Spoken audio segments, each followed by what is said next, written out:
Mount এভারেস্টে সবথেকে ঝুঁকির কি ছিল যখন চড়ছিলেন? তো এভারেস্টের ক্ষেত্রে ডেফিনেটলি একটা বড় ঝুঁকি বলবো হচ্ছে অল্টিটিউড। এত উচ্চতায় তো মানুষ থাকে না সাধারণত, এবং চেষ্টা করে যত কম সময় ওখানে কাটানো যায়। তো আমার ক্ষেত্রে আমি বলবো যে এভারেস্ট মেইনলি দুই দিক থেকে ক্লাইম্ব হয়, তিব্বত আর নেপালের দিক থেকে। তো আমি নেপালের দিক থেকে ক্লাইম্ব করেছি। নেপালের দিকটাই হলো এভারেস্ট ক্লাইম্বের সবচেয়ে বড় চ্যালেঞ্জ হলো খুম্বু আইসফল। তো এটা হলো একটা বরফের প্রপাতের মতো, অনেক ভাঙাচোরা জায়গা আছে, এটার মধ্যে দিয়ে ক্লাইম্ব করে যেতে হয়। এটা বেশ চ্যালেঞ্জিং জায়গা, এবং একই সাথে ক্যাম্প 3 থেকে ক্যাম্প 4 এর মাঝামাঝি যে অংশটুকু, এইটা রিসেন্টলি যে ক্লাইমেট চেঞ্জের কথা আমরা বলি, এটার ইম্প্যাক্ট সাধারণত যে পরিমাণ তুষারপাত হওয়ার কথা থাকে, আমি যে বছর ক্লাইম্ব করছি 2024 সালে, তার আগের শীতে খুব অল্প পরিমাণ তুষারপাত হয়েছিল। যেহেতু তুষারপাত কম হয়েছে, শক্ত বরফের উপরে তুষারের যে আবরণ ছিল সেটা ছিল না। তো ভেতরে শক্ত বরফটা বেরিয়ে গেছে, যেটা আমরা পর্বতারোহণের ভাষায় বলি ব্লু আইস, সেটা পাথরের চেয়েও শক্ত। তো সেই জায়গাটাই আমরা বুটের নিচে যে ক্রাম্পন, এক ধরনের কাটার মতো ইস্পাত বা অ্যালুমিনিয়ামের তৈরি একটা জিনিস পরি, সেটাও ঠিকঠাক আটকায় না। তো ক্যাম্প 3 থেকে ক্যাম্প 4 আমি বলবো এটা বেশ চ্যালেঞ্জিং একটা ব্যাপার। রোমাঞ্চকর কি ছিল যে এই মুহূর্তটা আমি ভীষণ এনজয় করেছি?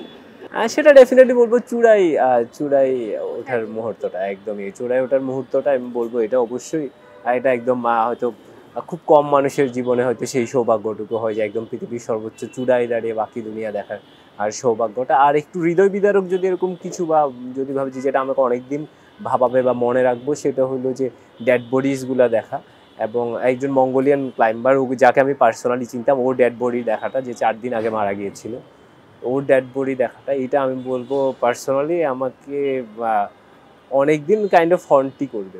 এভারেস্টের পরে আপনি লোতসেতে ছিলেন, এরপর অন্নপূর্ণাতে। এর মধ্যে আসলে সব থেকে চ্যালেঞ্জিং কোনটা ছিল?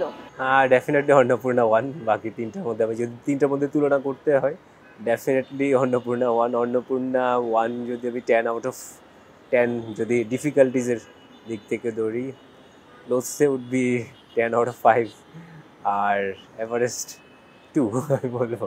Technical difficulties Annapurna 1। অন্নপূর্ণার এক্সপিরিয়েন্সটা জানতে চাই।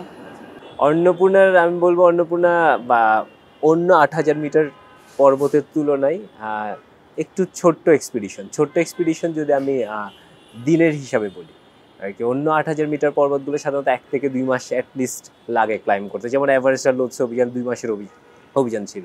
কিন্তু অন্নপূর্ণা দেখা গেছে বাংলাদেশ থেকে বাংলাদেশ আমার 3 সপ্তাহের অভিযান।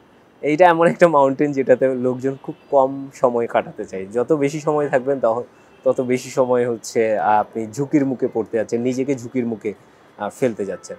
তো এই সেন্সে আমি বলবো অন্নপূর্ণা পার্সোনালি আমি এই পর্যন্ত যত অ্যাডভেঞ্চার করেছি, সেটা শুধু পর্বতারোহণ না, এতদিন যত অ্যাডভেঞ্চার অ্যাক্টিভিটির মধ্যে যুক্ত ছিলাম, অন্নপূর্ণার এক্সপেরিয়েন্স সবচেয়ে আমি বলবো এইটা ইউনিক এক্সপেরিয়েন্স, এবং আমি বলবো পার্সোনালি আমাকে ড্রেন করে ফেলেছে একদম। বলে না মানুষ নিঃশেষ হয়ে যায় একটা এক্সপিডিশন করার পরে।